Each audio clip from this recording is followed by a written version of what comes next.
You know that feeling, right? Stuck in Bengaluru traffic, horns blaring everywhere, just chaos. Everyone's just trying to get Oh, somewhere. definitely. It's a daily reality for so many. So picture that. It's April 21st, 2025, near CV Raman Nagar. And smack in the middle of this morning crawl, you get this incident, a road rage thing. Right. On one side, there's an Indian Air Force Wing Commander, Shiladitya Bose, and on the other, a biker, Vikas Kumar. Now, normally, maybe that's just a footnote in the day's traffic Well, report. this one wasn't, was it? Not even close. Yeah. It just, it blew up. Suddenly, there are viral videos flying around, actual protests happening, even the chief minister's making statements. It went way, way beyond just two guys having a roadside argument. It's fascinating and maybe a bit unsettling how something seemingly small between two people can suddenly become this huge public flashpoint. Exactly. So you've got Wing Commander Bose, apparently in a rush, major family medical emergency, trying to get to the airport with his wife. Okay. High stress situation already. And then Vikas Kumar, who works at a call center, just heading to his job. Their paths cross near the tin factory junction on Old Madras Road, about 6:20 in the morning. That junction. Yeah. Yeah, that's a known bottleneck. A pressure cooker waiting to happen, basically. Totally. Oh. So what we want to do in this deep dive is more than just retell the story. We really need to unpack the completely different versions of what went down. The he said part. Right. And look at the massive role this CCTV footage played unexpectedly. Then explore why these Kannada organizations got involved so strongly. And the whole language debate that just sort of exploded out of it. Exactly. We need to dig into that too. Ultimately, we're trying to understand what this whole mess tells us, beyond just the immediate road rage incident itself. It raises so many questions. How does a simple roadside clash escalate like that? Let's maybe start with Vikas Kumar's side of the story. What did he say happened initially? Okay, so according to Vikas, he's riding his bike, and Wing Commander Bose's car actually makes contact, grazes him. Okay. Minor collision, maybe? It seems like it. So Vikas stops. Think, let's see the damage, exchange details maybe.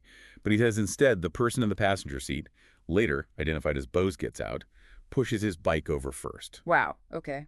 That's an escalation right there. And then Vikas claims Bose started physically attacking him. He mentions being punched, slapped, even says Bose put him in a chokehold. That chokehold, that's serious. Yeah. And then, as if that wasn't enough, Vikas alleges Bose smashed his phone on the ground and grabbed his bike key. Left him stranded, basically. Yeah. Hurt and unable to leave.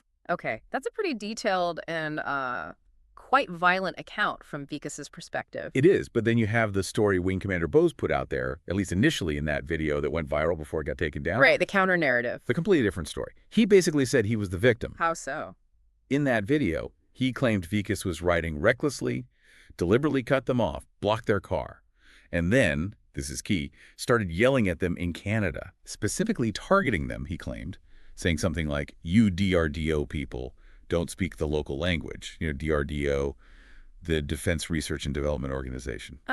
Trying to frame it as an attack based on their identity or language barrier? Seems like it. And his wife filed a police complaint backing this up. She alleged Vikas attacked Bose first, using a key and even a stone. A key and a stone. Yeah. And she claimed a whole mob of Kannada-speaking people joined in, harassing them. So completely conflicting accounts. One says unprovoked assault by Bose. The other says assault by Vikas, motivated by language with a mob involved. It's confusing. Totally. At that point, based just on their words, it's impossible to know. But then came the twist. The CCTV. The CCTV footage. The silent witness. And this is often the game changer in these situations, isn't it? Moving beyond subjective accounts to something, well, more objective. What did the reports say the footage actually showed? Well, according to reports describing the footage, it pretty much dismantled Bose's version. It apparently shows Bose pinning Vikas against a barrier or wall. Pinning him? Yeah. And repeatedly punching him. It also reportedly shows him throwing Vikas's phone. So the physical aggression seems to be coming from Bose in the footage. That's what the descriptions strongly suggest. It also apparently showed bystanders trying to step in, trying to de-escalate, but Bose seemed pretty relentless. Okay, so that footage really shifts the narrative, doesn't it? It directly contradicts the idea that Bose is the one being attacked by Vikas and a mob over language. Absolutely. And the Bengaluru police, once they got their hands on this footage and reviewed it, they were pretty clear. What was their take? They basically dismissed the whole language-based attack theory. They concluded it looked like a straightforward case of road rage. And Bose was the aggressor in their view. They identified him as the primary aggressor, yes. And remember, Vikas was initially detained based on the complaint from Bose's wife. Right. Well, after the police saw the footage and Vikas filed his own counter-complaint, they released Vikas on station bail. That's a significant turnaround based on the visual evidence. It really is. And the police didn't stop there. The Bayapanahali police filed an FIR, a First Information Report, against Wing Commander Bose.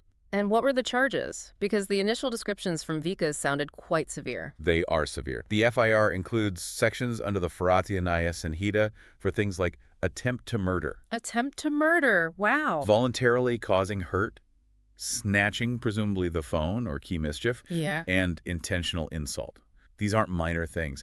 If proven, the penalties could be really serious. Definitely not minor. So the legal wheels started turning against Bose based on that evidence. You're sure right. But just as the legal side was unfolding, another element got thrown into the mix: the Kannada organizations. Ah, yes. Groups like Kannada, Rakshana Vedike, KRV, and Yuva Karnataka Vedike. How did they react? They reacted very strongly, especially to Bose's video and that comment he made, "This is what Karnataka has become." That line definitely seems to have struck a nerve. Big time. These groups organized protests right outside the Bayapanahali police station. They were demanding Bose's immediate arrest. And accusing him of what, specifically? Of deliberately defaming Karnataka and Kannadigas with his claims. People like Ashwini Gowda from KRV and Rupesh Rajana from Yuva Karnataka Vedike were very vocal, making strong statements condemning Bose. Did they get involved beyond protesting? Yes, they also publicly offered legal support to Vikas Kumar. They essentially framed this as defending the honor of the state against false accusations.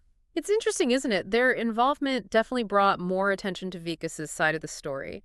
But you also have to wonder sometimes about the motivations. You mean, is it purely about justice for Vikas, or is there an element of using a high-profile incident to maybe gain publicity or push a particular agenda? It's a question worth asking, I think. On one hand, they undeniably gave Vikas a platform and support he might not have had otherwise, especially against someone with Bose's position. They amplified his voice. No doubt about that. Their intervention was significant in how the narrative shifted publicly. But on the other hand, you have to be careful that the rhetoric used doesn't inadvertently escalate tensions further, Yeah, it's a fine line. But their involvement really steered the conversation, and it leads us straight into that whole language controversy. Right, the issue Bose himself introduced with his video, you called it a red herring earlier. Well, it certainly felt like one once the other evidence came out. But initially, his claim that this was about him being targeted for not speaking Kannada, that ignited a huge debate online. Oh, I bet. Social media must have gone wild. It was a firestorm. You had people instantly jumping on it saying, "See, this proves there's anti-Hindi sentiment or anti-outsider sentiment." Others were furious at Bose, accusing him of trying to play the victim card and using language to deflect from his own actions. Did officials weigh in on this specific angle? Oh, yes. Chief Minister Siddaramaiah himself posted on X very strongly refuting Bose's claims. He called the allegations baseless, disrespectful, and emphasized that Kannadigas are generally inclusive and welcoming. A very firm rebuttal. That's a significant statement from the top. And the police, too. The Deputy Commissioner of Police, Divaraja, publicly confirmed their investigation found language played no role in the altercation. So multiple official sources directly contradicting Bose's narrative on the language front. Exactly.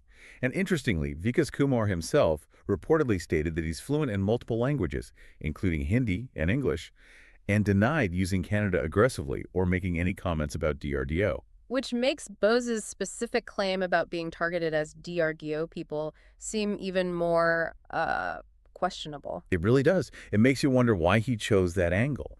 Was he genuinely misinterpreting something in the heat of the moment under stress? Or was it a calculated move to try and gain sympathy, maybe shift the focus? It's hard to know the why for sure, but whatever the reason, it seems to have backfired quite badly on him. It undermined his credibility even further once the footage came out. Definitely. So let's circle back to Vikas Kumar. We've heard his account of the assault. What about the aftermath for him personally? Well, beyond the alleged physical assault, the punching, the choking attempt he described, there was a very real fear he expressed about his job. Right. He works in a call center, BPO sector. Exactly. He was worried that the initial police complaint filed against him by Bose's wife, even though it seems to have been countered, could cost him his livelihood. That's a huge pressure. Absolutely devastating potential consequence for just being on the road at the wrong time. And his mother, Geoffrey, also spoke out.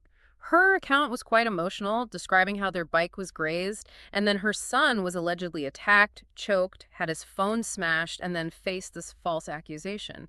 She made a strong plea for justice. Hearing from her really drives home the human cost, doesn't it? The fear and the feeling of injustice for an ordinary family caught up in this. It highlights that power dynamic, too. An ordinary employee potentially facing serious consequences initiated by someone in a position of authority. The BPO industry in Bengaluru is huge, but it can also be precarious for employees. Any kind of police record, even from a disputed complaint, could be a real problem. So where does this leave Wing Commander Bose now? His initial story seems completely undermined. His reputation has certainly taken a major hit. Reports indicated he was in Kolkata dealing with that family emergency he mentioned. Right. But the Bengaluru police have made it clear they intend to summon him back for questioning as part of their investigation.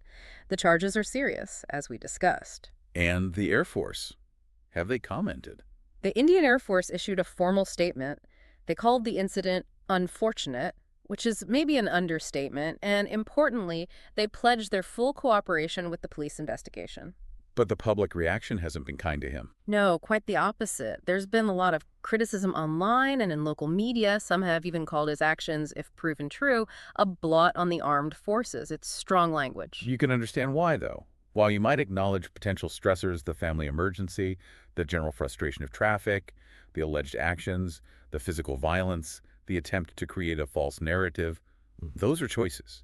Exactly. The choices made in that moment, particularly the escalation and then the alleged cover story. And the irony, really, of that carefully constructed narrative being completely undone by a simple CCTV camera. It really speaks volumes about transparency today.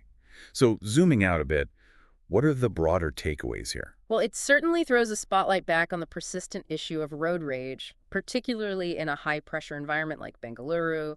Tempers flare easily. And the role of social media is huge, isn't it? Yeah. How quickly things can spread, narratives can form, sometimes before all the facts are out. Absolutely. It amplifies everything, for better or worse. This case also touched on privilege initially. It looked like Vikas, the call center worker, was up against an IAF officer. The CCTV footage and the Kannada organization support arguably helped level that playing field, at least in the public eye. That's a really key point. Without that footage, who knows how the story might have played out. Precisely. And regarding the Kannada organizations, while their support for Vikas was crucial for him, we have to acknowledge the potential downside, too. You mean the risk of their rhetoric potentially stoking those regional or linguistic tensions? Yeah, there's always that risk when identity politics comes into play. Even if the initial intent is justice, it's a complex dynamic. But again, Vikas himself being multilingual kind of serves as a counterpoint to the whole language-based conflict narrative. So where do things stand right now as we're talking on April 23rd, 2025? The police investigation is very much ongoing. They're looking for more evidence, things like dash cam footage from other vehicles, perhaps, which might give even more context. And Bose. He's facing those serious charges we mentioned, attempt to murder, assault, snatching, etc. The potential impact on his IAF career is obviously massive. And Vikas. Vikas is fighting to clear his name completely, protect his job with the legal backing of those organizations. The final outcome, legally speaking, will be decided by the courts down the line. But the case has already exposed quite a bit about underlying tensions, hasn't it? Yeah. Language, identity, accountability. No doubt. And it's probably why Chief Minister Siddaramaiah made that public call for calm, reiterating Karnataka's inclusive nature, trying to manage the fallout. So wrapping this up, what are the main things we should take away from this whole episode? I think a few things stand out. Firstly, the absolute power of objective evidence, like that CCTV footage, in cutting through conflicting stories. It was pivotal. Secondly, just how complex these road rage incidents can become, spiraling outwards to touch on really sensitive societal nerves like language and regional identity. Yeah, it wasn't just about the traffic incident itself for long. Not at all. And thirdly, the undeniable influence of social media, how it shapes narratives, spreads information and misinformation at lightning speed, and really impacts public perception. It definitely adds another layer of complexity to everything nowadays. Which maybe leads us to a final thought for you, the listener, to mull over. In this age of instant information where narrative can be crafted and spread so easily, so quickly, how do we as individuals get better at pausing, seeking out verified facts, and resisting the urge to jump to conclusions? That's a big question. It is. Maybe think about how our own backgrounds or biases might color how we see these events unfolding. What does it really take to be a responsible consumer and maybe even participant in the flow of information in a place as vibrant, diverse, and sometimes tense as Bengaluru? Something to think about long after the traffic clears.